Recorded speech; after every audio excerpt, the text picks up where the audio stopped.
ባልፈልግም እምነቴን ፈልጓለሁ። አንተ እንደዚህ አንዴ አባቴ ትላለ፣ አንዴ እናቴን ትላለ። እናቴም ደግሞ የኔም አባቴም ይፈልገኛል፣ እናቴም ይፈልገኛል። እስካሁን ከአንተ ጋር ኖርኩ ደስተኛ ሆኜ አይደለም፣ ውስጤ ወደ ሙስሊም ነው ያለኝ። አሁን ደግሞ በቀን ብላ ከሱ ጋር ተለያየችው።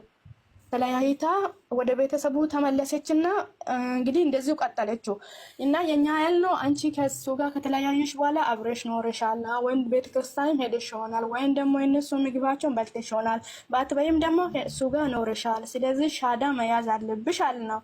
እሷ ደግሞ እዛውኝ ራሱ እኔ በውስጤ አይደለም የኖርኩት በደስተኛ አይደለም የኖርኩት ስለዚህ ሻዳ ለምን ይዛለው ምናምን ብላ እስከ 10 አመት ምናምን ነው ሻዳ አልያዘች። ወደ ቤተሰቧ ተመልሳ ሙስሊሞና ትሰግዳለች ምናምን ወደ ሙስሊሞ ተመልሳ ነው ያለችው። ይሄ ነገር እንዴት ነው የሚሆነው?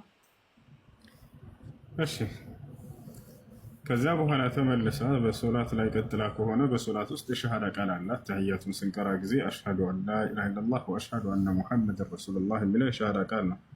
ስለዚህ እሱ ይሆናል እንደ ሸሃዳ ቃል። ነገር ግን ያን ባትል ኖሮ ሶላት ባትጀምር ኖሮ የሸሃዳ ቃል ማለት ይጠበቅባት ነበር። እሺ